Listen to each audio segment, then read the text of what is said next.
Okay, let's get started. Welcome to CS294-112, Deep Reinforcement Learning. So for today's lecture, we're going to go over some basic course logistics, and then each of the course instructors will give sort of a 20-minute talk about kind of what each of us finds exciting about deep reinforcement learning and motivate some of the material that you'll see later on in the course. But before we get into that, let's do some logistics and some introductions. So this semester, we're going to have 3 co-instructors in this class. Chelsea Finn, who is a PhD student in EECS, John Schulman, who's a research scientist at OpenAI, and myself, I'm a professor in EECS, actually just starting this year. All right, and each of us will teach some portion of the lectures, and each of us will hold office hours after our lecture, after class. So a little bit of course information.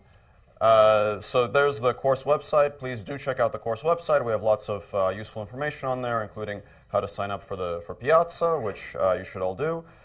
For those of you that are not enrolled in the class but are following the class online, the videos will be on YouTube, so if you're following it online, that's probably what you're watching. And for you, we have a subreddit that we made, so we'd ask that only enrolled students actually sign up for the Piazza discussion.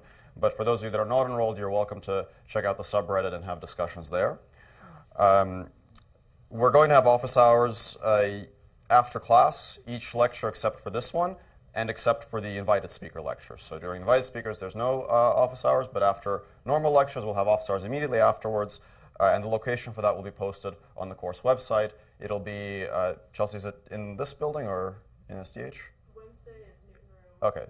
So Mondays in this building on the 4th floor, and Wednesdays it'll be across the street in Satar Shadai, upstairs on the 7th floor. And that'll be on the course website.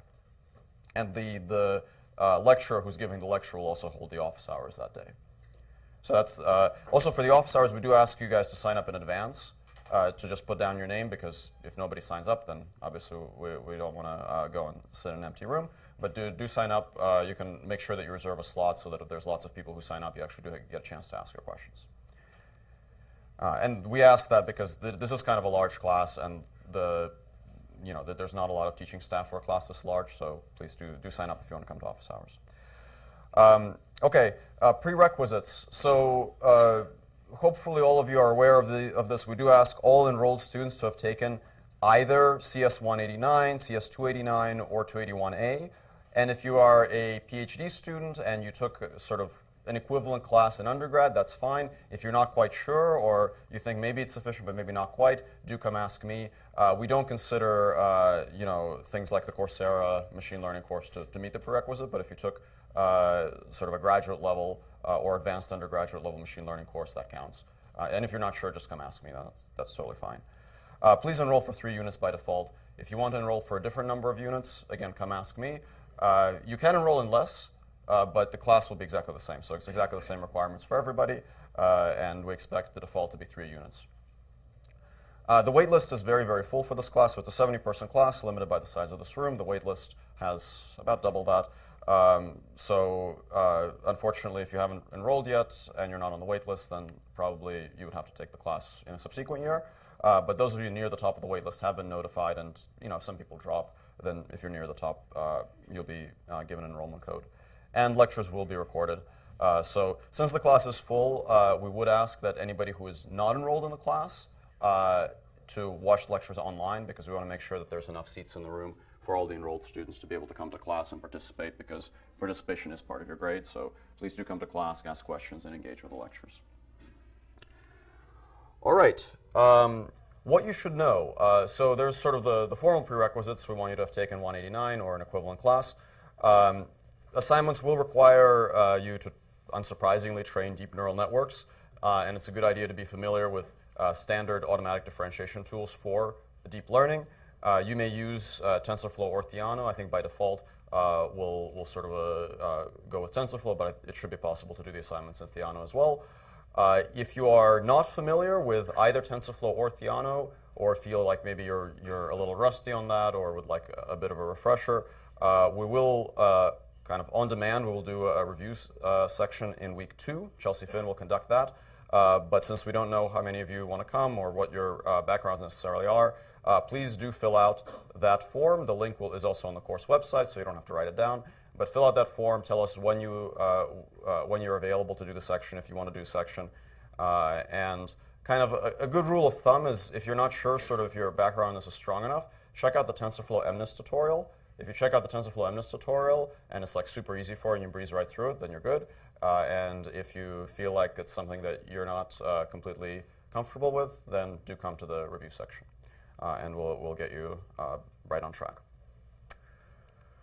OK, so what will we cover in this class? So the full syllabus for this course is on the course website. And we're going to have sort of 5 main units in the class. It's a full semester length class. Last year we had a kind of a shorter version of this. This year it's a full length. And we'll really sort of cover deep reinforcement learning in the broadest sense. Basically, the many ways in which deep learning interacts with sequential decision making. So we'll begin with a relatively kind of gentle introduction where we'll talk about how supervised learning relates to decision making with things like imitation learning and behavior cloning. So we'll discuss that in the first unit next week and a little bit the week after that. And we'll also talk about model learning, models of system dynamics and using those for decision making. Then we'll have a unit on basic reinforcement learning methods. So we'll talk about Q-learning policy gradients, make sure you get all the math in place to really understand the core reinforcement learning algorithms.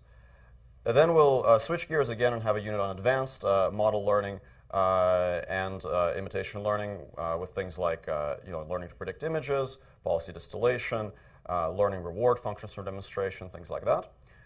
Then we'll switch back to core reinforcement learning algorithms, and we'll talk about advanced deep RL algorithms, things like policy grading methods with trust regions, actor-critic algorithms.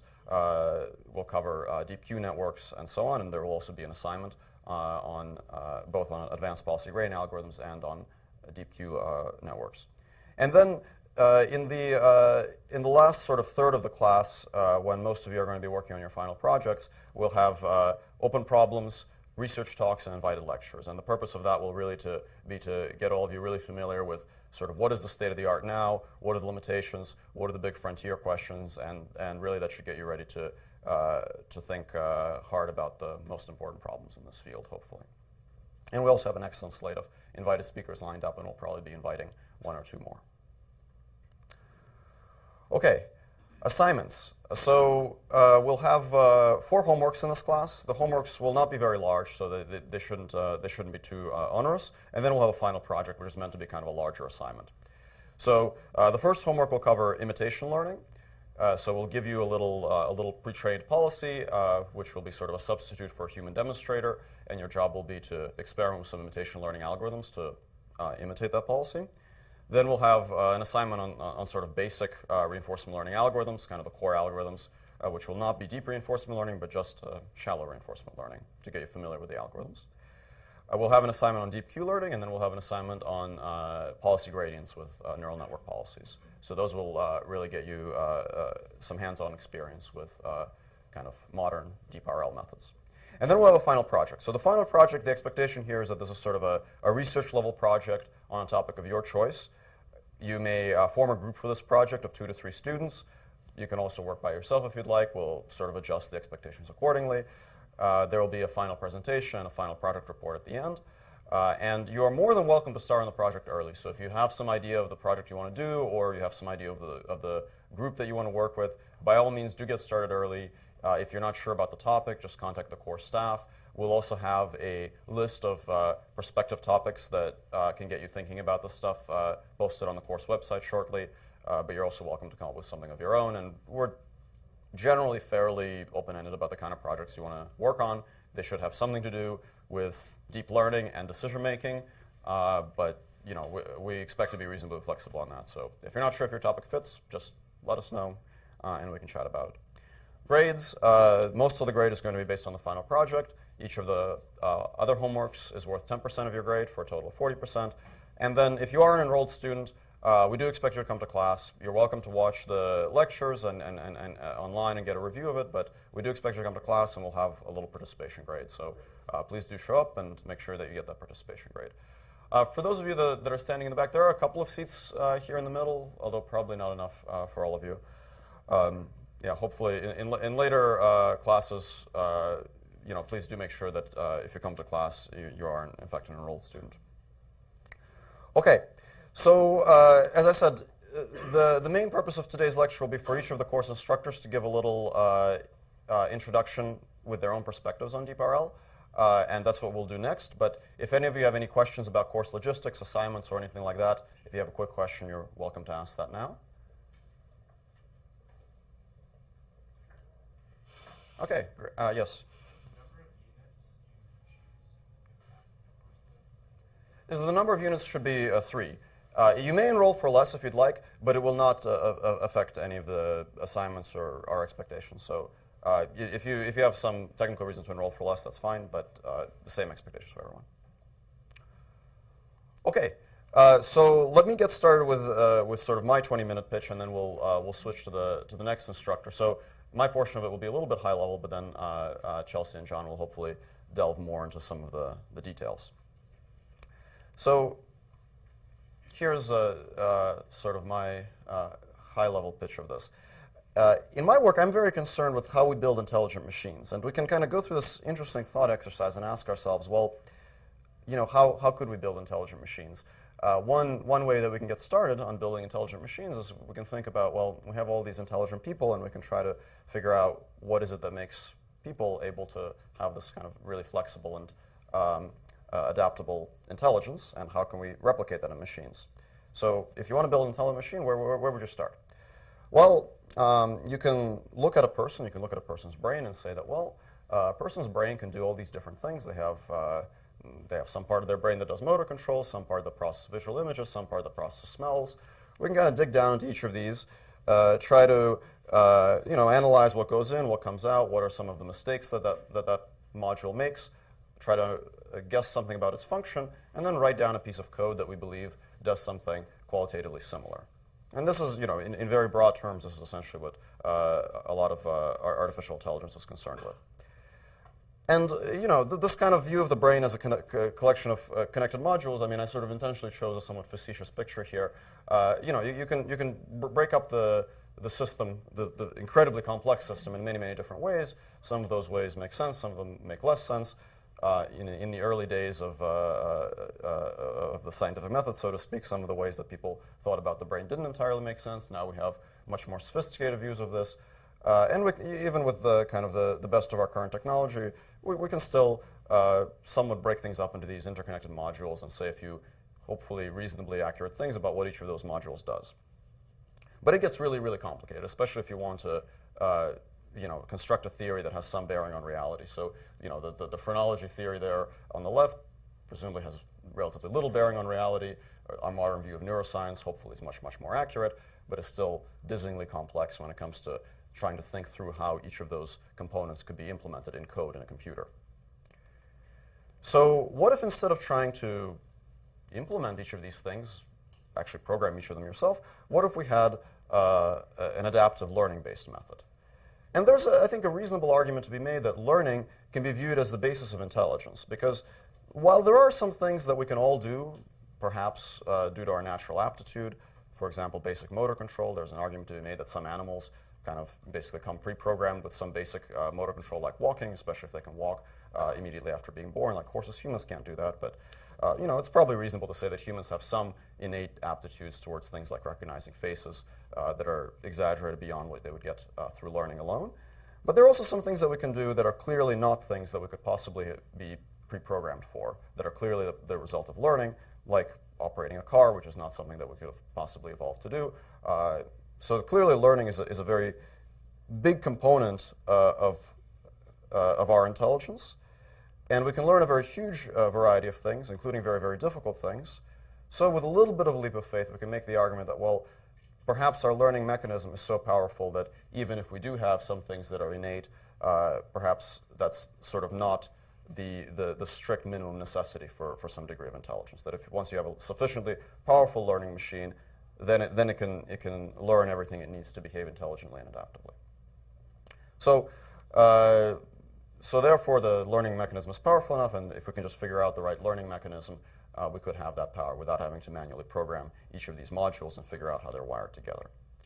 This is sort of the high-level hypothesis. Of course, it may in practice be very convenient to hard code a few basic things, for example, to get the process bootstrapped. But the big challenge might just be to get the right learning mechanism. So then there's another hypothesis that kind of arises from this, that if learning is the basis of intelligence, which may or may not be, but hopefully I've made somewhat of an argument to that effect.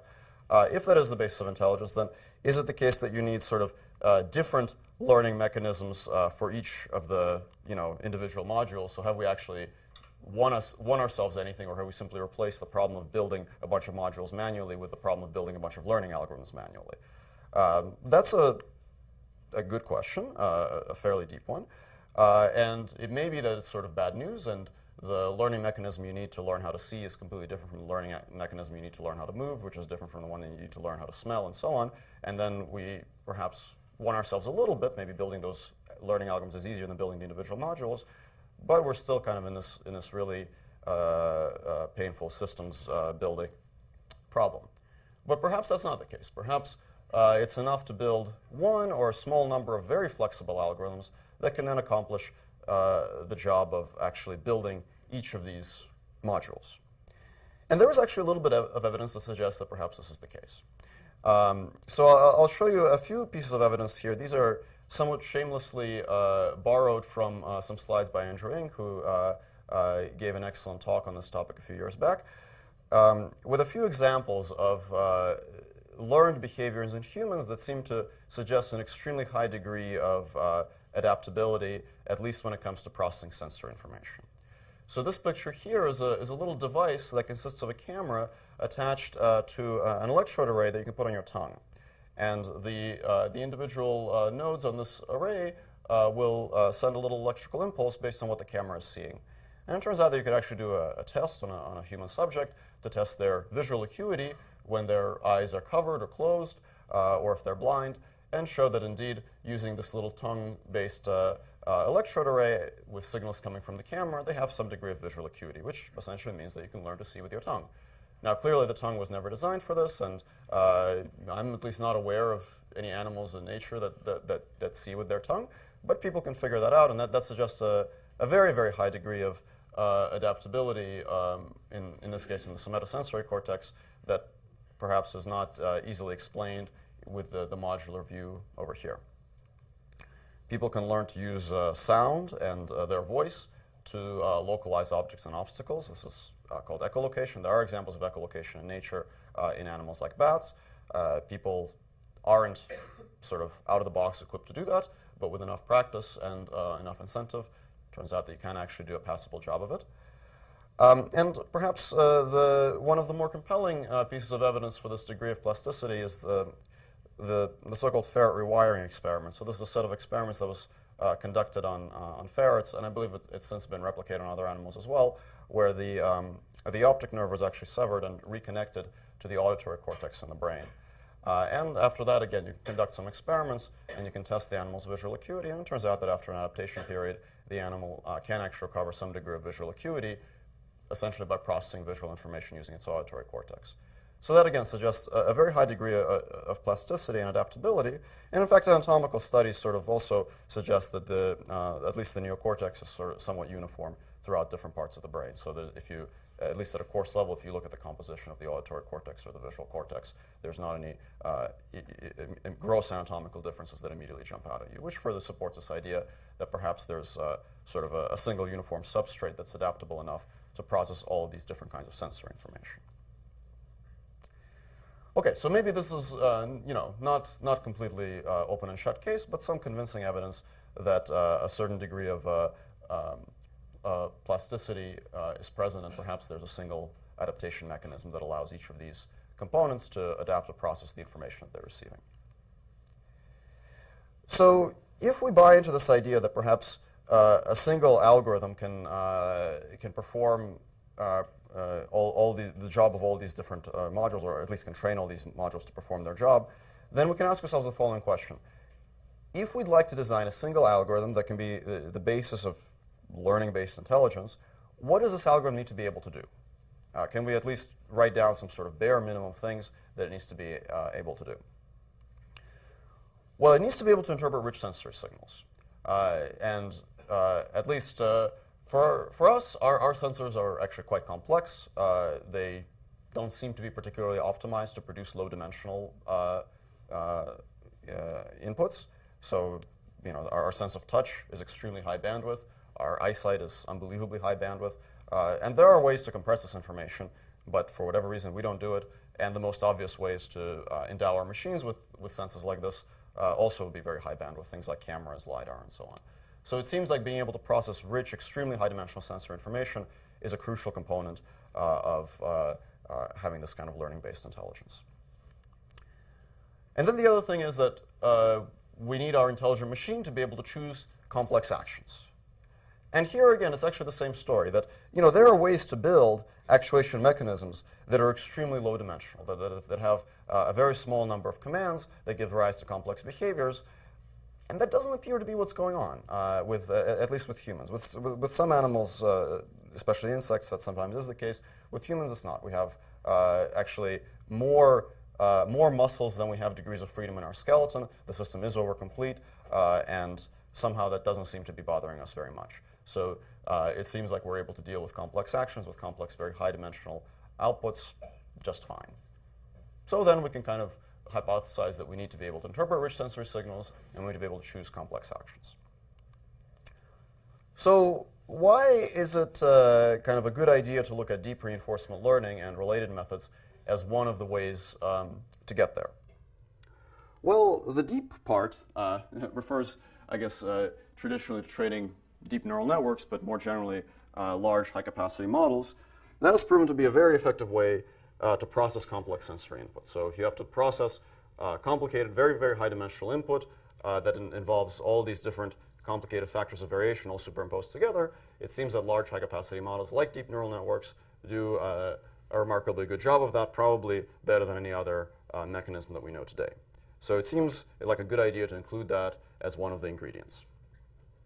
And more generally, deep neural networks are very good at computing all sorts of really complex functions. So while we have very, very convincing evidence that they're well suited for dealing with high-dimensional sensory input, it seems reasonable to hypothesize that they might also be really good at dealing with very high-dimensional outputs and computing really complex functions. And why reinforcement learning? Well, the reason for that is that, as I mentioned before, we need to be able to choose complex actions. And deep learning by itself doesn't actually tell us much about how we can make decisions. It just tells us how we can build very expressive models. So the reinforcement learning part is there because that's what's going to give us, hopefully, the algorithmic tools to be able to reason about making decisions. And in some ways, sort of the deep and the reinforcement learning parts are two separate questions. Deep is about representation, and reinforcement learning is about algorithm. And it's not that we need any one particular reinforcement learning algorithm, although maybe we do, we just don't know about it yet. But it seems like we need something that can solve the reinforcement learning problem, the problem of choosing good actions in situations that don't give you dense supervision. And we'll define reinforcement learning more formally in subsequent lectures as well. Okay, so that's sort of the somewhat hand-wavy hypothesis. Now let's look at a little bit of work that maybe sheds a little bit of light on why these components, the deep learning and the reinforcement learning, are actually perhaps worth examining. So first, I'm going to briefly talk about this paper from Andrew Sachs and a few other students from engineering group. This is from 2011, that examines features, sensory features learned by deep neural networks, and compares them to the statistical properties of features observed in sensory cortices of animals and humans. So they have a number of experiments that they present in this work, and if you're interested in this topic, I actually strongly encourage you to read this paper and delve into this in more detail, but I'll just summarize some of the experiments very briefly at a very high level. So their experiments on visual data show a few really interesting things. One of the things that they did in this work is that they simulated the prismatic glasses experiment. So this is an experiment that traditionally was done on kittens, where kittens are reared with special glasses that actually distort what they're seeing, so that the images that they see are essentially smeared vertically. So you can see an example of that in this top row. And what this experiment is meant to test is how do the visual features that are learned by the the visual cortex of the cat, how are those visual features altered based on the kind of perceptual data that it receives in the critical phase of its life. And you can if you run this experiment, if you have a lab that works with kittens, you can find out that the sensitivity in the visual cortex to features with certain orientations unsurprisingly changes if all the things that the kitten sees in its life are these vertical bars versus if it sees more natural images. So the statistical properties of the features change. In particular, their sensitivity to orientation of edges changes, which makes sense because if it only sees vertical edges, it presumably will not understand what horizontal edges do.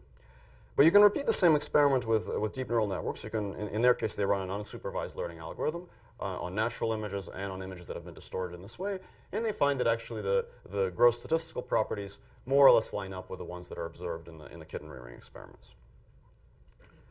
They conduct an experiment sort of in a similar vein on auditory data, where they again look at sensitivity, in this case to frequencies, between auditory cortices in animals and a neural network trained on, I believe, speech data. The last experiment that I'm going to mention from this paper that I thought was actually really creative is an experiment to try to evaluate features for the sense of touch and compare that with what's observed in the somatosensory cortex. And for this experiment, the animal data actually comes from a macaque, where there's a device that actually, it looks a little bit like a drum with indentations on it. The macaque puts its hand on it, and then the drum basically touches the hand in different places. And they have an electrode in the monkey's brain, and that records basically the sensitivity to different tactile features. Yes? Wouldn't you expect to see the same statistical change in any universal approximator? Yes, and I'm going to get to that at the end of the slide. Yeah, that's a very good question. So with the touch experiment, there's this drum mechanism for getting the data from the macaque, which they didn't do in this paper. They actually just cite a previous work that does this. And then to train the deep network, deep networks aren't connected to human hands typically, so what they actually do instead is they get this funny blue glove, and they have a person handle an object that's been dusted with this white dust. And then once the person has touched the object, they put the glove on a piece of paper, record an image of it, and that gets them these kind of touch impressions. And then they train their unsupervised deep network on it, and again, look at the statistical properties of the features that they learned. And again, the gross statistics agree. Of course, in the details, things are a little different. Now, it's interesting to think about these results a little bit because one conclusion you might draw from this, which is not the conclusion that's actually claimed in the paper, but one conclusion you might draw is that the particular algorithm that they use works like the brain. And that's not necessarily the right conclusion.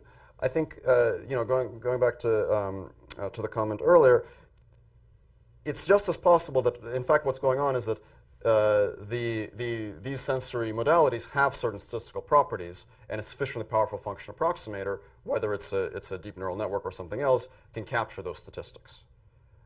That's still interesting because it means that whatever is being captured in the features in the brains of these animals sort of lines up with what we get using sufficiently powerful function approximators, but it doesn't necessarily tell us that we have to be using the particular kind of deep network that they use.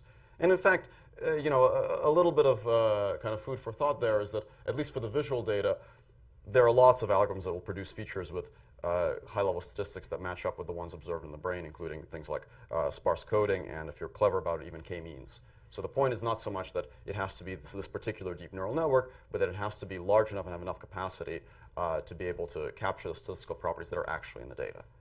And actually, at least in my lectures, when I talk about deep learning, what I really mean is things that have enough capacity, which might be deep networks. Deep networks happen to be a really good choice right now because we know how to train them well, but it may as well be something else if we have a good learning algorithm for it. OK, so this is sort of maybe some evidence that deep learning, at least the way I've defined it, is a good choice if you want to process high bandwidth sensory data, and at least at a very high level, what's going on seems to line up with what we observe in primary sensory cortices. What about reinforcement learning? Well, with reinforcement learning, actually, the story is even better. So reinforcement learning was actually originally proposed as a model for decision-making in animals, and only later made its way to computer science as an AI algorithm. And there's extensive literature on reinforcement learning in animals. This is a survey paper by Yale Niv that I would encourage you to read if you're interested in this question. There's extensive evidence that things like reinforcement learning do happen when animals learn behaviors. just a few of the pieces of evidence for this include things like, if you have a percept that anticipates a reward, so if you have a monkey, let's say, that receives a little bit of juice, initially the monkey will, of course, associate that juice with reward, and you can record from neurons in its brain and see that, yes, there's some pattern that corresponds to the monkey being happy about its juice. But if you always precede the juice with some sort of visual cue, then eventually the monkey will sort of back up that reward to the visual cue, and you will observe the same signal when it's exposed to the visual cue, even if the juice doesn't actually follow later. So that is quite in line with what we'd expect from a kind of Bellman backup, which you'll learn about later in the course. And then there's even some anatomical studies that provide evidence, for example, that the basal ganglia might be at least partially responsible for the reward system that creates this kind of backup. So there's actually quite a bit of anatomical studies about where the reinforcement learning might actually be happening. And sort of the preponderance of evidence seems to suggest that model-free reinforcement learning, like adaptation, is often a good fit for the experimental data of animal adaptation to changes in their environment. But not always. And I'll get back to this point later when I talk about some of the limitations of our current understanding of deep RL. So what can deep learning and RL do well now? And my co-instructors will talk about this in a little bit more detail, but at a very high level, deep reinforcement learning right now is very good at acquiring a high degree of proficiency in domains that are governed by simple and known rules. So a few of the examples that you might already be aware of, things like AlphaGo or playing Atari games, quite complex domains where complex behavior is a consequence of relatively simple rules. So in AlphaGo, the rules of the game are well known and well understood, so you can simulate a large amount of experience from that system. And even though it gives rise to tremendous complexity, since the underlying generator is simple and known, you can generate all this experience. And the same broadly holds true for Atari games as well. DeepRL is quite good at learning simple skills with raw sensory inputs given enough experience. So this is an example from some research done at Carnegie Mellon that I'll hopefully discuss later on in the course, where a robot learned how to grasp objects by attempting many, many different grasps and then correlating the images that it saw with success or failure. So here, this method was very effective, but partly it was because the skill itself was relatively simple, and it's really the sensory input that's really complex. Some of the experiments that we did here at Berkeley, a lot of this was done by Chelsea Finn, involved training a robot to perform some manipulation skills. And here again, it's kind of the same story, that there's some complexity in the motor control, but a lot of what the deep learning is really doing really well is processing that sensory input. And then combining that with a little bit of reinforcement learning to get a little bit of motor control complexity. And then the other big success of deep reinforcement learning has been in in imitation learning. I'm using the term reinforcement learning here quite broadly, is in imitating human behavior. So if you get a very large amount of human demonstrations of, let's say, a person controlling a robot, a car, or a flying vehicle, you can actually do really well at trying to mimic that behavior. Again, processing raw images and raw sensory inputs, yes. Going back to what you were saying earlier with intelligence, you talked about processing complex sensory inputs as well as actions. What about language?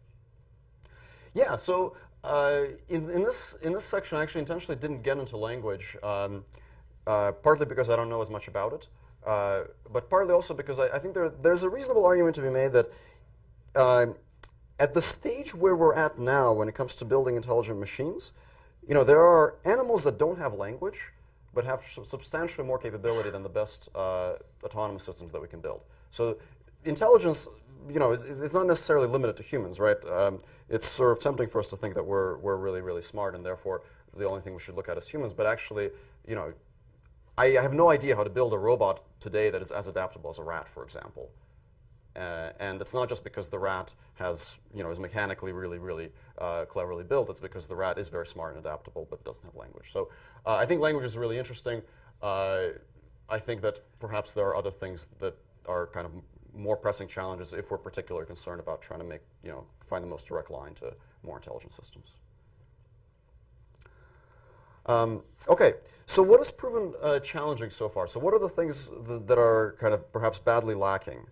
Well, one of the things that humans can do, and animals as well, including the rat, is learn very, very quickly. So this is a picture of a little experimental setup that's quite popular in studying human motor control, where a person is asked to move this lever between 2 points, and there's a perturbation that is introduced. So this lever is actually powered, and it will push the person kind of off course, and the person has to adapt and compensate. And people can actually adapt and compensate for this very, very quickly, substantially more quickly than kind of conventional reinforcement learning algorithms would lead you to suggest. So deep reinforcement learning methods are usually slow. They usually require more experience than we typically observe as necessary for humans and animals. Humans are very, very good at reusing past knowledge. So we very rarely actually learn new things from scratch. We build on what we have before. We draw analogies to our past experience. And currently, this is not a very heavily studied problem. So this kind of transfer learning and deep reinforcement learning is still an open problem. And I would argue that even sort of the right problem formulation is not something that we've completely nailed down yet here.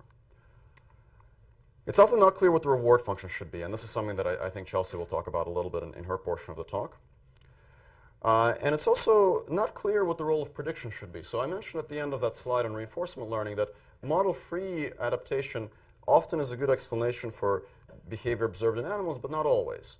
And it's because animals, and especially humans, don't always adapt in a model-free way. We use our ability to predict the future to adapt more quickly, and it's not yet clear in the world of reinforcement learning how this kind of model-based learning fits with the model-free learning, whether it's sort of a hard switch between the two, whether it's some combination of both, and even like how do we decide which one to use when. So that's still very much an open problem, and may in many ways be related to the first point about learning very quickly. But at a very high level, I think that the last thing I want to leave you with in this portion of the talk is that we can approach AI in a few different ways. We can approach AI from the standpoint of saying that, well, we have all these different things that we want our machine to do. We want to find out a way to do them. We want to implement those in code. And that's a very reasonable kind of system building way to go about it. But perhaps what it might make sense for us to do is to try to distill the system down to its basic individual components and try to come up with algorithms that really are the simple parsimonious generators of the complex intelligent behavior that we want to see. And I will say in the end here that this is not by any means a new idea. So there's a quote that I like very much that I'd like to share with you here. Instead of trying to produce a program to simulate the adult mind, why not rather try to produce one which simulates the child's? If this were then subject to an appropriate course of education, one would obtain the adult brain. This was Alan Turing. All right, so I'll switch now to one of you guys. Maybe it makes sense for you to go first, John? Sure, yeah. Are we going to give the students a break? Yeah, maybe you guys want to take like a little 30-second break to get up and stretch your legs a little, and then Okay. while I switch with John here. The what? The what? The chair. Oh. Yeah, but you need to use that thing.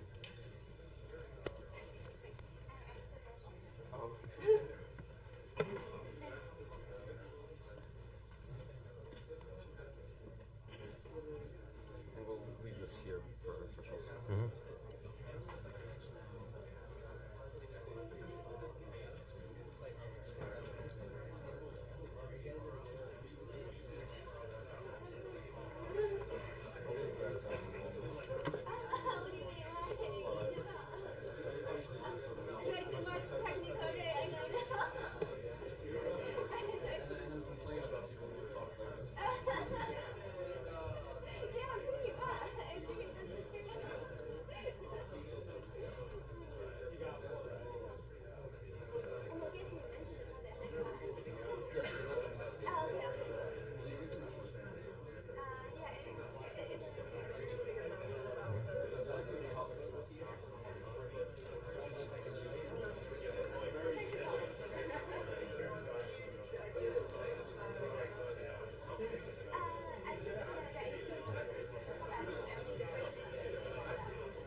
Can I have everyone's attention?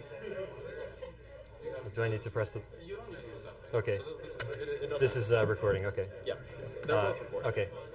Okay, can I have everyone's attention? Thank you.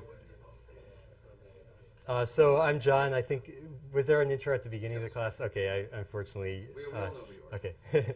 Yeah. So I'm gonna. So Sergey gave a very nice, motivating, inspiring introduction with neuroscience and everything. I'm going to talk a little bit more about the formalism of reinforcement learning and what is reinforcement learning and what isn't reinforcement learning. So reinforcement learning is concerned with taking sequences of actions. Usually, this is illustrated using an agent and an environment. Every time step, the agent emits an action, and the environment replies with an observation and a reward. And the observation is usually a high-dimensional quantity. The reward is a scalar, and the agent is trying to maximize the cumulative sum of rewards. This process can be formalized as a partially observable Markov decision process, which we're going to define more precisely later. POMDPs and MDPs are, in a way, the key mathematical objects in reinforcement learning.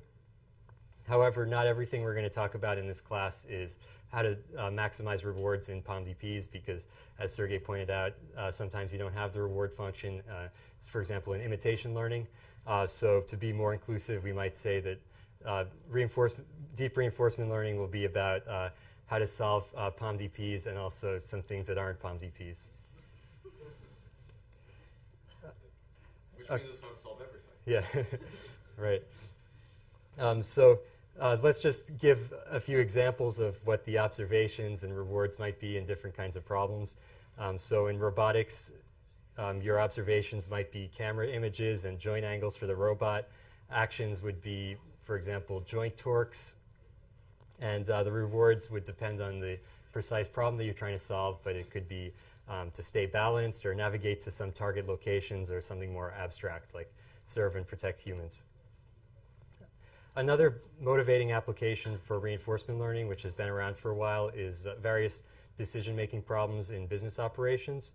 So one classic example is inventory management, where you have observations are your current inventory levels, actions are how many units of each item to purchase, and rewards are your profit.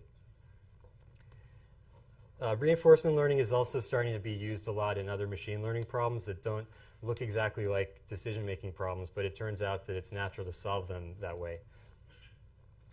So one example is classification with so-called hard attention. So in normal image classification, you have an image, and you have to figure out if there's a cat in that image or a dog in that image. And maybe so the problem is, what if it's a really big image? It might not make sense to just take the whole image and pass it into your neural network. It might make more sense to solve it the way a human would solve it, which is you see a little thing in the corner of your eye, which might be a cat or a dog. Then you point your eye at the object and look at it in high resolution, and then you classify it as a cat or a dog. So if you want to do this kind of thing with a neural network, what you might do is you might want some kind of model that decides how to crop the image. So it looks at the image, then it figures out, I want to look at that corner of the image, and then it crops it there. And then outputs its classification choice. So in that case, your observation would be the current image window, action would be where to look next, and reward would be +1 if you classify it correctly, for example. This is also used in a lot of domains other than image classification. Another area is where you have to output some complex object with your neural network instead of just a classification decision like cat versus dog. So for example, in machine translation, where you have to output a whole sentence translating from one language to another. So in this case, your observations would be words in the source language that you're translating from. The actions would be to emit words in the target language, and your rewards would be some kind of metric of how accurate your translation is, how good your translation is. So we're fortunate enough to have a guest lecturer, Mohammed Narouzi, who's going to talk about his work on this topic later in the course, using reinforcement learning ideas to help with machine translation. Okay, what is deep reinforcement learning? Sergey already gave some nice definitions of it in terms of representation learning. you can usually take the word deep and put it in front of any machine learning concept, and it means that at least one function is going to be approximated by a neural network. So the nice thing about reinforcement learning is you actually have a lot of creativity in where you're going to put your neural network, as opposed to some other fields where there's basically only one sensible choice. So there are basically at least three choices of where to put it. One place is you could try to approximate a policy, which is just a function that outputs actions as a function of your history of what the agent has seen so far. Another choice is to approximate a value function, which is a function that tells you how good a given state is, which states are good and which states are bad, or measures the goodness of a state-action pair. Or lastly, you could try to approximate a dynamics model, which is trying to approximate how the system is going to evolve over time. So for example, in robotics, you're trying to approximate physics to figure out where's the robot going to be 1 second later. So one natural question is, how does reinforcement learning relate to other machine learning problems? So in supervised learning, you're outputting a label to classify something as a cat or a dog. Isn't that also a decision? So isn't that also decision making? So the key thing, in the next few slides, I'm going to talk about what's the difference between reinforcement learning and supervised learning. So, don't dwell too much on the notation I'm using. I'm just trying to make them use the same variable names. So in supervised learning, the environment samples an input-output pair. X is your input, Y is your output from some distribution. The agent makes a prediction for what Y should be, what the output should be, and then receives a loss telling the agent if it's right or wrong. And also, the agent gets to see what the correct answer was. Or the agent gets to see what the loss function was. So to summarize, the environment asks the agent a question and then tells it the right answer. So the agent can try to adjust its answering process to be more correct. So there's an intermediate problem setting which is halfway between supervised learning and reinforcement learning called the contextual bandit setting. So in the contextual bandit setting, the environment samples an input. The agent takes an action based on that input, and then the agent receives some kind of cost, which is noisy, and it comes from some distribution depending on the input and the agent's action. And the agent doesn't know what this cost function is, so the only way it can improve its process is to interact with the environment a lot. So this setting is the environment asks the agent a question, and it gives the agent a noisy score on its answer. But it doesn't tell the agent what it should have output. So the agent might have to search over lots of different possible outputs. And the agent has to explore different possible outputs. So you get the exploration problem captured here. This has a lot of lucrative applications, like how to provide people with recommendations, you go to Amazon, and Amazon knows your shopping history, so it can decide to propose some item that you might want to buy. It'll say you might be interested in so-and-so. So here the contextual bandit problem would be they have your shopping history, that's the input, and then their action is to choose what to propose for you, what to advertise to you, and then the reward is whether or not you buy it. But they don't know what you really want to buy. That's hidden to the website. So that's something that has to be discovered through exploration with a lot of different people. And finally, reinforcement learning is a very similar setup, but now you have a stateful world. So now it's not just that now the input that the agent gets is not just randomly sampled independently each time step. Now it depends on the previous inputs and the agent's previous actions. So the environment has some state, and the input depends on your previous actions. And that makes the problem quite a bit harder, because now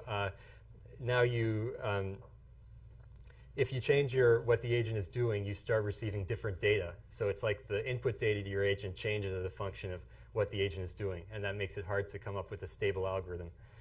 So here, the agent takes an action, and then it receives a cost function depending on the current state of the world and the action it took. So in this case, so just to summarize these three settings, there are really two big differences between supervised learning and reinforcement learning. The first one is you don't have access to the function, to the reward function or the function you're trying to optimize. You have to query the system through interaction. So that's like, this is the contextual bandit setting also has this property that you don't have analytic access to the loss function. You just have to interact with the system and use that for learning.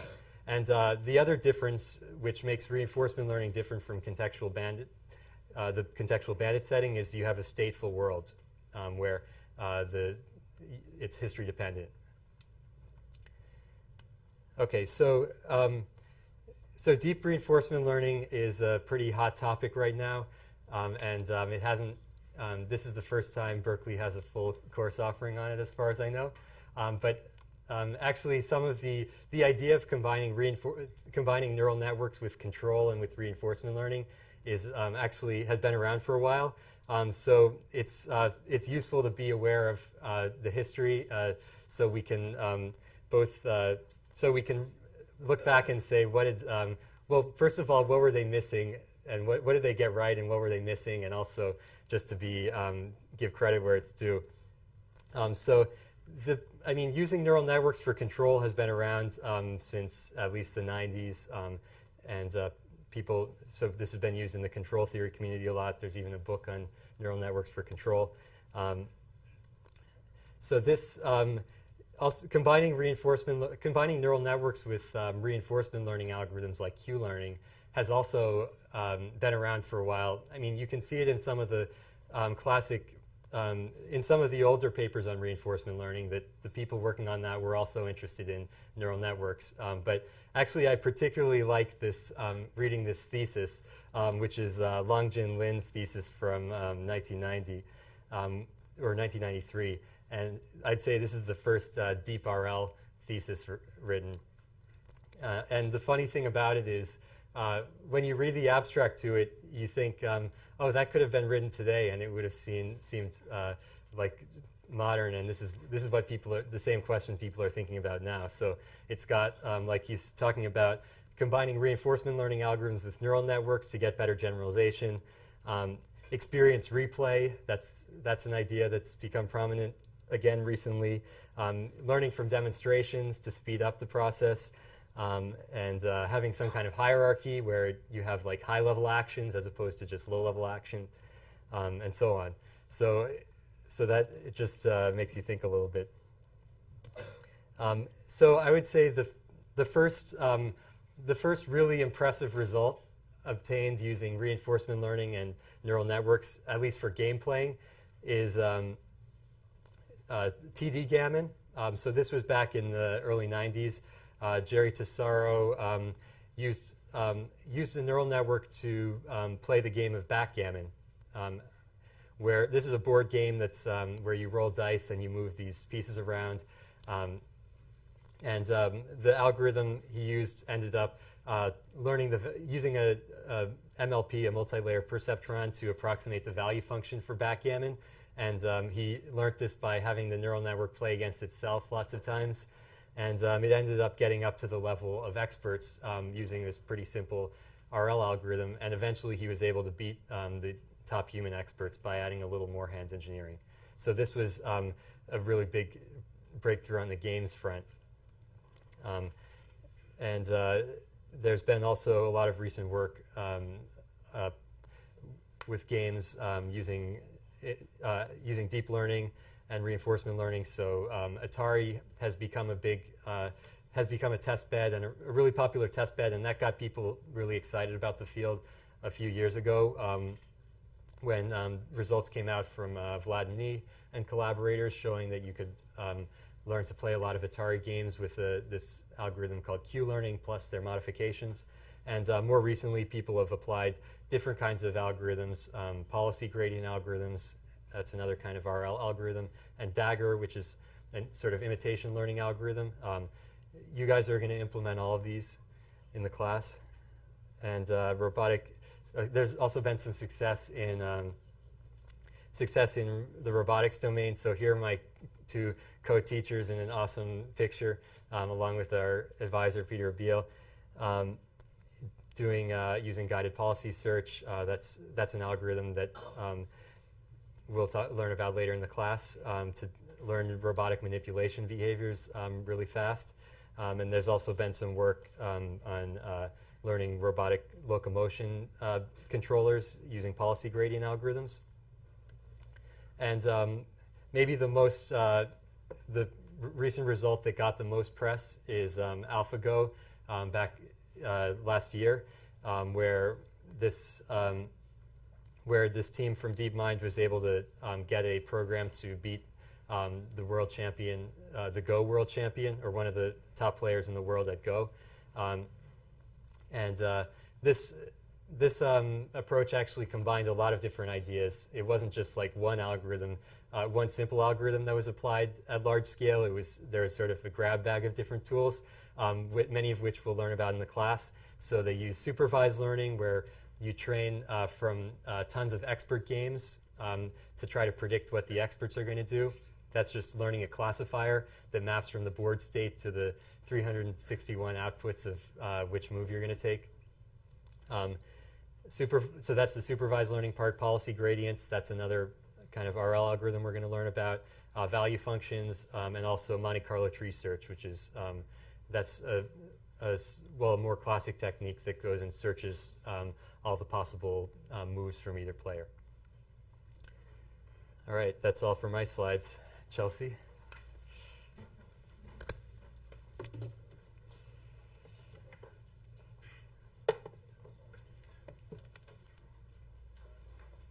Oh, here's the mic.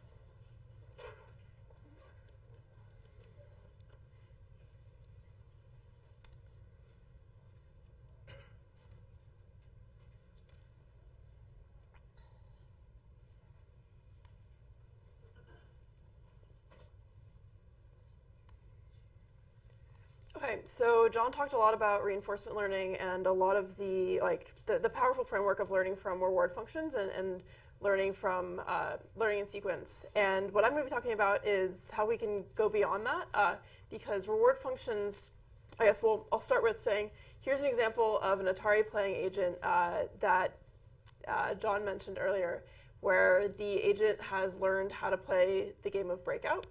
And the way that it learns this game is by looking at the score, where the score is the reward function. But in many real-life scenarios, for example here, it's unclear what the reward function would be. So in Atari, every time you hit a block, you get some feedback saying you're doing well at the task and you should improve and continue to do tasks that will give you those rewards. But in this scenario, you don't really have an example of you don't have this sort of detailed reward feedback of the agent basically getting feedback as it's learning how to do the task. It just pours a cup of water, and then maybe it has some sense of internal reward once the child finally ends up drinking the water. So in this scenario, what is the reward function? And in general, in the real world, humans don't get a score. And so it's clear that plain reinforcement learning from rewards isn't the answer for a general algorithm for intelligence. So what else can we do? So as John mentioned, there's a lot of successes in reinforcement learning including backgammon, Atari, AlphaGo, as well as locomotion. And one theme that you might notice in all of these tasks is that there is a very clear notion of what the reward function might be, like the score of the game, whether or not the game was won at the end, or forward progress in locomotion. But in many real-world domains, the reward function is actually going to be quite difficult to specify.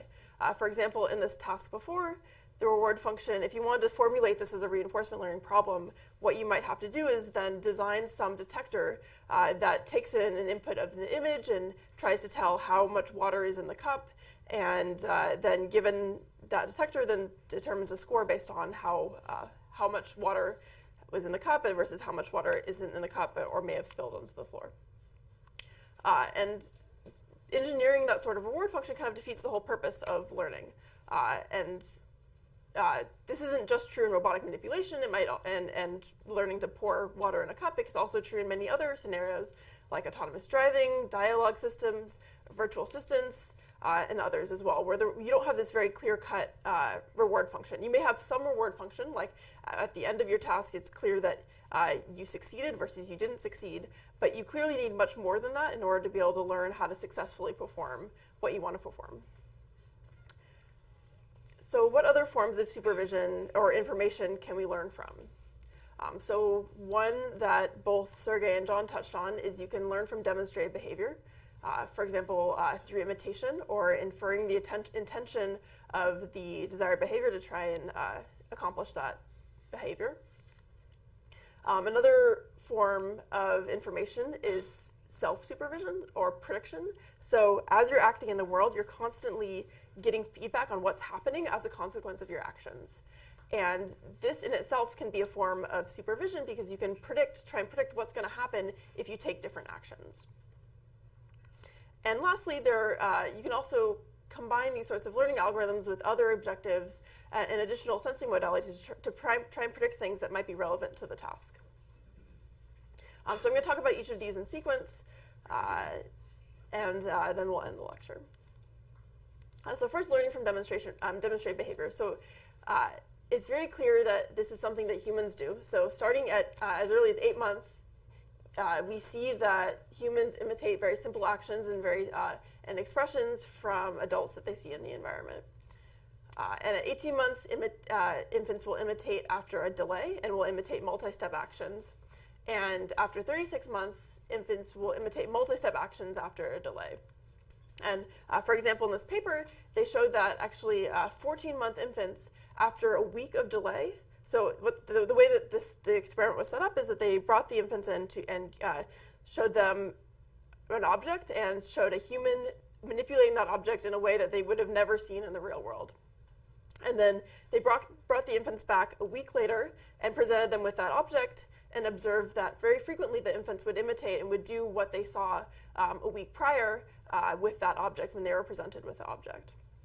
So this is a very clear signal that that imitation is a big part of learning as children are learning, even after a delay and even after they haven't been around that demonstration in a while. And so one of the ways that imitation has been applied in AI is for autonomous driving. So here is the result of a paper from NVIDIA on learning how to basically follow a lane.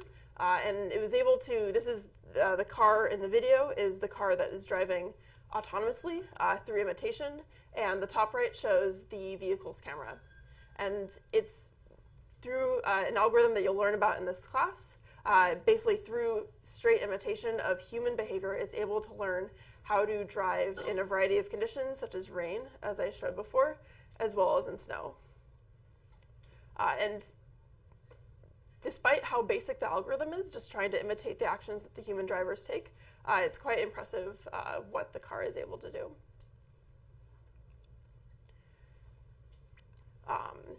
Yeah. Is there like a way to like evaluate how good like an imitation learning algorithm is? Because there's no really reward involved. So like how do we know like whether it's doing having a good imitation or not? Yeah, that's a good question. So the question was how do we evaluate these sorts of systems that are learning via imitation or learning from demonstrations in general? And this is a challenge in a lot of problems where you're not learning from reward. Because if you're learning from reward, a lot of the ways the main way that you evaluate it is how high of a reward can you get.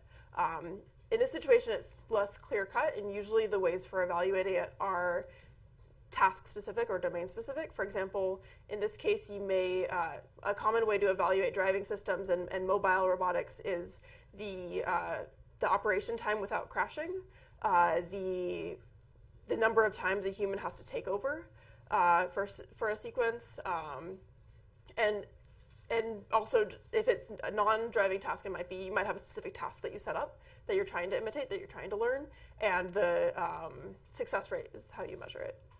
But a lot of those are pretty manual processes. You can also define a reward function for this task and set it up as an MDP where you have demonstrated behavior and then evaluate reward, but that then you have to set up a reward function, and then why not learn from the reward function in the first place?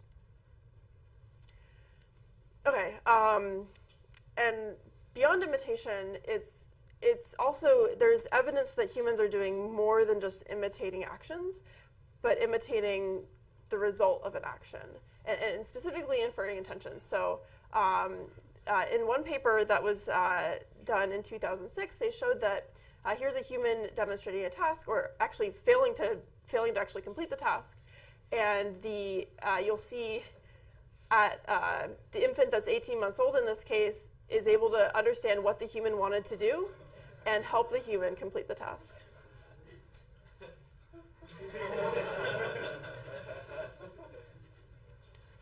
And there were other scenarios of this as well. So in this example, the human clearly wants to use the pin to hang the towel.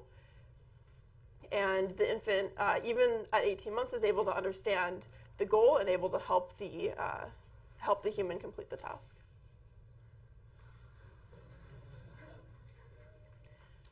And here's one last example of the human kind of giving a demonstration and actually failing to complete the task.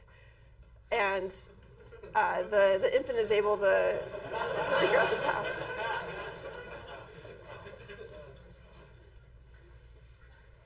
Okay, so how can we achieve this sort of intelligence in our agents? This sort of problem setup is generally known as inverse reinforcement learning, where you have some examples of the behavior that you want to achieve, and your goal is to infer the reward function or infer the objective, the intentions of the demonstrator. And this is actually a bit different than the example shown in the video. Usually in inverse reinforcement learning, you assume that you have behavior that is optimal or near optimal for the reward function that you're trying to infer. And then you're trying to infer that reward function and eventually learn the behavior. Yes? But this assumes that the baby has seen like successful attempts at the activity, right? Not necessarily. I mean, these tasks are, I mean, I don't know, the baby probably hasn't seen someone trying to use a pin to hang a towel. They may have seen kind of high-level examples of stacking objects or moving things, but not these particular tasks. They probably have some sort of intuition about what the human is trying to achieve, though. And so one interesting direction is potentially for on the frontiers, maybe for a class project, is trying to learn from kind of failed demonstrations rather than expert demonstrations. So one of the things that you'll learn about in this class is the kind of the formal setup of inverse reinforcement learning and how you can develop an algorithm for inverse reinforcement learning that infers the reward function of demonstrated behavior. And so some results that we did this year, this is me demonstrating a task with the PR2 robot, specifically putting a plate into a dish rack.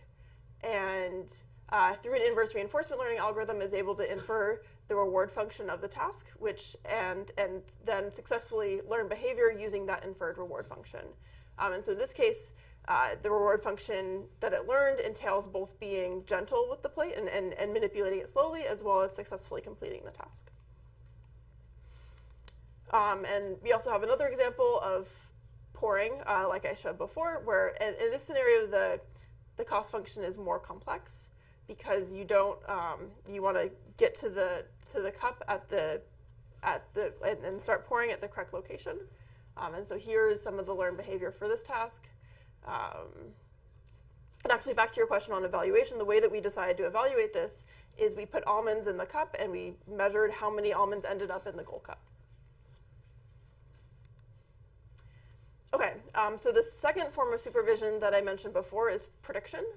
And this is the idea that you can use basically observations that are the consequences of your actions as supervision, and trying to predict, trying to learn what's called a model in reinforcement learning, which is the next observation conditioned on your current observation and your current action. And there's significant evidence, and a lot of people in neuroscience believe that humans are constantly predicting the consequences of our actions, and it's a central role in sensory motor control and human cognition. And these sorts of studies actually started in the 1800s with Helmholtz, and they had these hypotheses have been around for quite a long time in neuroscience, and they're continuing to be studied in the brain. And so I guess the first thing to say about this is that if you have a perfect model of the environment, if you can perfectly predict what's going to happen next, given your current state and what action you take, then you can actually optimize for very complex behaviors. And for example, one thing that you can do with that is that you can simulate what could happen for any possible action that you take, and then pick the action that you like the best, or choose the action that will achieve the goal that you want to achieve. Or you can also optimize through that model. And so here's an example of some behavior learned with a perfect model of the environment. This is work by Jitan when he was at Georgia Tech. And they learned, here is the agent is cycling on bumps. Here is cycling down a set of stairs. And this sort of behavior is much more complex than is really currently capable of achieving in the real world. And it's very impressive. And the way that they achieve this behavior is using the simulation model of the world. Here's another example of hopping over curbs. And then I think after this there will be stunts.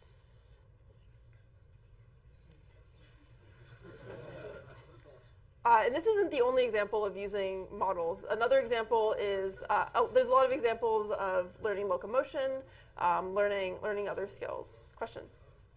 When you say that the model is perfect, meaning it's deterministic?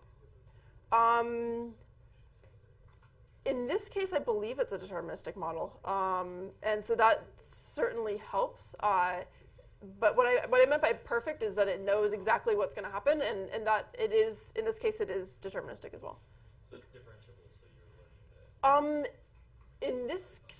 that. Oftentimes people don't use differentiable models. They might use finite differences to infer, but there are actually some cases in research where people use differentiable models.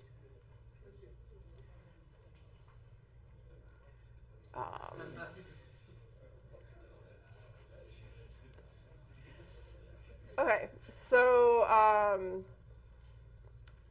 one approach that people have taken in other domains where generally in the real world we don't have a perfect model, we don't know exactly what's going to happen, as well as there is going to be some sort of noise and stochasticity in what's going to happen. And generally you also don't have this nice low-dimensional representation of the world. You might just have your high-dimensional images that you're observing, or other sensory inputs that you're receiving. Do you have a question? Those stunts there, what was the objective? Or what was the last function to use it? Was it imitating a human? I'm not. Do you know? It was complicated. So it was not imitation, but there was sort of a hand design objective for each of the stunts that sort of encoded what made the stunt. Yeah. Actually, what constituted success. Yeah. So in the real world or in other scenarios, you don't want to assume access to a model, but what you can do instead is try and learn a model. So learn to predict what's going to happen. So here's some example by O et al. From Michigan, and here they learned a video prediction model. So on the right is the ground truth video, and on the left is the generated video from a deep neural network. And as you can see, it actually learns to predict the future in the scenario fairly accurately. If you look closely, there are some errors, not in freeway, because freeway is very cyclic and deterministic, but generally the results are very impressive, especially for these sorts of domains where the images are synthetic. Question? So the image on the left is generated? Yeah, the image on the video on the left is generated and rolled out. It's not doing one-step prediction, it's doing many-step prediction, conditioned on the initial image and the actions that the agent took. So this is one example, and some people have, so some work by me and some work by other people have looked at actually generating real videos with real images. And when you move to real images, things get a lot more interesting and a lot harder because you get, more stochasticity in the environment as well as much more complex scenes. So here on the top, on the left, we show the ground truth video, and on the right of each pair, we show the rolled out prediction, so conditioned again on the first frame and the sequence of actions. What is the future video going to look like? And you might notice that the predictions are a bit blurry. That's because the model, this is something that we'll go into later in the course, but in this case, the model represents its uncertainty as blur, and so therefore the predictions come out blurry. And then what we can do with this model is we can actually plan through the model and learn how to do very coarse actions. For example, here the goal was to push the water bottle slightly to the left. Here the goal is to rotate the bottle. We were able to learn some very coarse actions by just planning through this model once we had the model of the visual space. And so to finish up, the last thing I'm going to talk about briefly is auxiliary objectives and sensing modalities.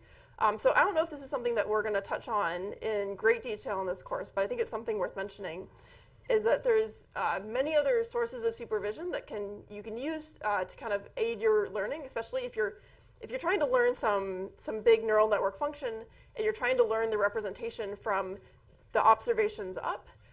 It's very helpful to have other forms of supervision beyond a reward function or beyond a demonstration that can aid that representation learning. And so some of the sources of supervision could be other sensing modalities like touch, audio, depth, if you have that information. So there's been some recent work by some folks at DeepMind, Morosky et al. And Yatterberg et al. On combining these sorts of auxiliary modalities to learn more efficiently. There's also learning multiple related tasks at the same time. And so if the tasks are related enough and need to share a representation, then that learning multiple tasks can hopefully aid in your representation learning. And lastly, if you know something about the task and you know some properties of the world that are relevant to that task, then you can predict those properties, and that can also aid in representation learning. And so, well, first note that RL can be combined really with any of these forms of information. And so in this class, you'll be learning about, beyond reinforcement learning, which John covered, you'll be learning about imitation, inverse reinforcement learning, model-based control, as well as other ways to provide supervision. Sergey, do you have anything you'd like to add to close? Okay, just one last question, one last comment. For those of you in this class or not in this class, this is sort of a deep reinforcement learning class with assignments and projects and so on. But actually, in parallel to this, there's also a seminar series on deep learning that I wanted to tell you about. That's going to be on Mondays at 1 p.m. Also in this room. That's CS294-131. And this one is co-taught with Dawn Song and Trevor Darrell. So if you're interested in deep learning topics, do check that out. It's sort of more of a lightweight kind of seminar series style class. And yeah, we'll see you all next week.